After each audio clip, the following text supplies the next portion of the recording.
లోని మొగల్రాజుపురంలో కలుషిత నీరు తాగి ఇద్దరు మృతి చెందారు. మరో 24 మంది ఆసుపత్రి పాలయ్యారు. దీంతో నీటి సరఫరాలో నిర్లక్ష్యం వహించిన 6 వీఎంసీ ఉద్యోగులను ఉన్నతాధికారులు సస్పెండ్ చేశారు. ఇద్దరికి షోకాజ్ నోటీసులు ఇచ్చారు. ఆ ప్రాంతంలో ప్రత్యేక వైద్య శిబిరం ఏర్పాటు చేశారు. ట్యాంకర్ల ద్వారా నీటిని సరఫరా చేస్తున్నారు. కొన్ని రోజులు పైప్లైన్ల ద్వారా వచ్చే నీటిని తాగొద్దని ప్రజలకు సూచించారు.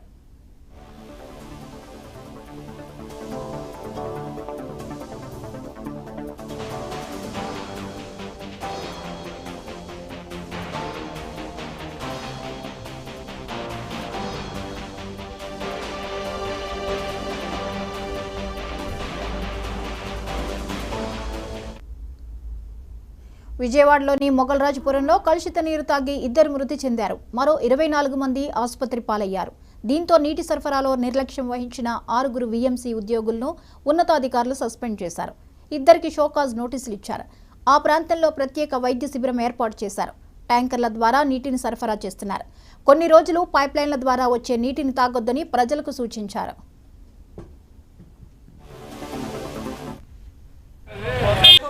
అట్లనే కలెక్టర్ గారు ఇచ్చిన ఆదేశాల మేరకు, అట్లనే మనకి స్పెషల్ సిఎస్ గారు కృష్ణబాబు గారు ఇచ్చిన ఆదేశాల మేరకు ఇక్కడ అంతా కూడా మేము పర్యవేక్షణ చేస్తూ మొత్తం అంతా చేస్తున్నాము. సో ఇప్పటి వరకు అయితే మనకి ఇంకా ప్రబలే విధంగా కాకుండా మనకి స్టేబుల్గానే ఉందండి. తర్వాత ఒక డెత్ అనేది మాకు నోటీసులోకి వచ్చింది. మేము అది కూడా సర్విలెన్స్కి ఆర్ఆర్టీ టీం వెళ్ళారు. మేము కూడా ఇంటికి వెళ్ళడం అది జరిగింది. సో వాళ్ళు చెప్పడం ఏంటంటే ఆదివారం పూట ఉదయం పూట ఒక 4 విరోచనాలు అయినాయి, తర్వాత ఎక్కడ అవ్వలేదు. దానికి సీసాలు కూడా పక్కకి వెళ్ళి పెట్టించుకున్నాము ఆర్ఎంపీ దగ్గర. ఆ తర్వాత అంతా కూడా బాగానే ఉన్నాడు. ఆ తర్వాత నైట్ టైము కొంచెం ఏదో చెస్ట్ డిస్కంఫర్ట్ లాగా చెప్పడం జరిగింది. అతను ఎపిలెప్టిక్ అంట, అంటే ఫిట్స్ వస్తాయంట, తరనే అట్లానే పెరాలసిస్ కూడా సంథింగ్ ఏదో ఉంది అని వాళ్ళు ఏదో చెప్తున్నారు.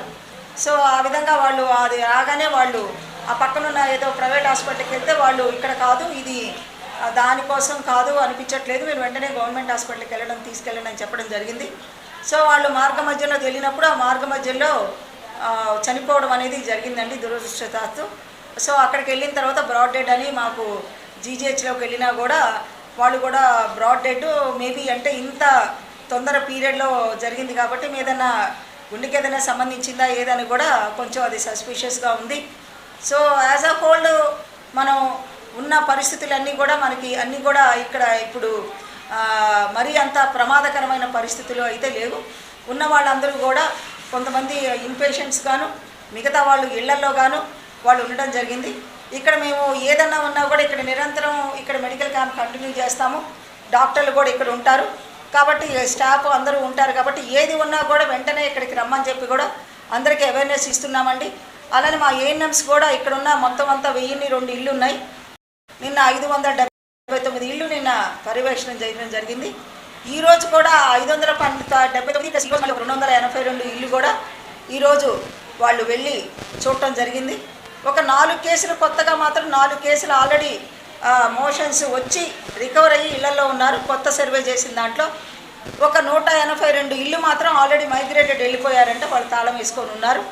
సో యాజ్ అ హోల్ నిరంతరంగా కూడా మా వైద్య సిబ్బంది and coordination with municipal commissioner గారి సిబ్బంది అందరం కూడా మేము వార్ ఫుడ్స్ మీద ఇక్కడ పనిచేస్తున్నామండి.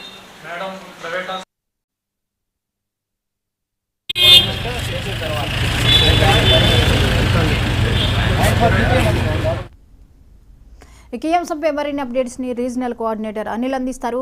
అనిల్, చెప్పండి, మొగల్రాజుపురంలో కలుషిత నీరు తాగి ఇద్దరు మృతి చెందినట్లుగా తెలుస్తోంది. అసలు ఈ సమస్య ఎలా తలెత్తింది? థ్యాంక్ యూ జ్యోతి.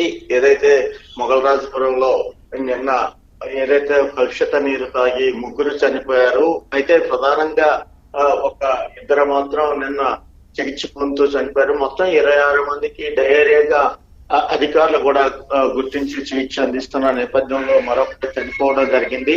అయితే ప్రధానంగా చూస్తున్నట్లయితే మొగల్రాజుపురంలో కలుషిత నీరు అంటే మంచినీరు కలుషితమైన అని కూడా ఇప్పటికే గుర్తించడం జరిగింది. దీనివల్లే 2 డయేరియాతో మృతి చెందినట్లుగా కూడా అధికారులు గుర్తించి 6 అధికారుల పైన కూడా ఇప్పటికే సస్పెన్షన్ వేసేశారు. మరో 2కి షోకాజ్ నోటీసులు కూడా ఇవ్వడం జరిగింది. ఇదే ప్రధానంగా మంచినీటి పైపు లీక్ అవ్వడం వల్ల అక్కడ ఆ నీరు కలుషితం అయ్యి ఆ ప్రాంతం మొగల్రాజుపురం ప్రాంతంలో నిన్నంతా కూడా డయేరియాతో అల్లాడిపోయిన ప్రజలు వైద్యశాలలో చికిత్స పొందుతున్నారు. గవర్నమెంట్ వైద్యశాలతో పాటు వివిధ ప్రైవేట్ వైద్యశాలలో కూడా కొంతమంది వైద్యం పొందుతున్నట్టు తెలుస్తుంది. మొత్తం 26 మంది ఇప్పటికీ గుర్తించారు డయేరియా బారిన పడిన. అందులో 2 మృతి చెందగా మరొకరు ఈ రోజు మృతి చెందినట్లు కూడా తెలుస్తా ఉంది. అయితే మొత్తం మీద చూసుకున్నట్లయితే అధికారులు కూడా సీరియస్ గా తీసుకున్నారు. మొగల్రాజపురం ప్రాంతానికి కూడా మంచినీరుని ట్యాంకర్ల ద్వారా తరలిస్తున్నట్టుగా అధికారులు ఇప్పటికే ప్రకటించడం జరిగింది. అయితే ప్రధానంగా చూసుకున్నట్లయితే మొగల్రాజపురం ప్రాంతంలో కలుషిత నీరు వల్ల 26 మందిని అస్వస్థతకు గురయ్యారు. వాళ్ళందరూ కూడా ఇప్పుడు వైద్యం పొందుతున్నట్లుగా తెలుస్తున్న జ్యోతి.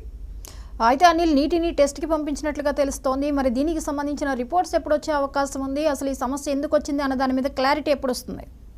అంటే ప్రధానంగా మంచినీటి పైపు కలుషితం, అంటే మురికి నీరు కూడా మంచినీటి పైపులు లీక్ అయి మురుగునీరు కూడా మంచినీటి పైపులోకి వెళ్ళినట్లుగా ఇప్పటికే అధికారులు గుర్తించడం జరిగింది. దీనివల్లే మంచినీరు కలుషితం అయినట్లుగా కూడా అధికారులు నిర్ధారణకు వచ్చి ఇంజనీరింగ్ శాఖలో కానీ మున్సిపల్ శాఖలో కానీ ఆరోగ్య అధికారుల పైన ఇప్పటికే సస్పెండ్ చేయడం జరిగింది. అలానే ఒక 2 షోకాజ్ నోటీసులు కూడా ఇవ్వడం జరిగింది. దీనిపైన పూర్తి రిపోర్ట్ ఇవ్వాలని కూడా వారిని ఆదేశించినట్లుగా తెలుస్తా ఉంది. అలానే అయితే ప్రధానంగా పైపులు లీక్ అవ్వడం వల్ల ఈ పరిస్థితి నెలకొందని కూడా ఒక నిర్ధారణకు వచ్చారు. దీని మీద ప్రాథమిక నివేదిక కూడా ఉన్నతాధికారులకు ఇచ్చినట్లుగా మనకు తెలుస్తుంది.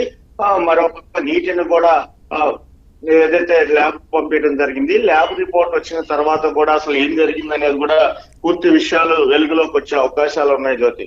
Right, thank you Anil.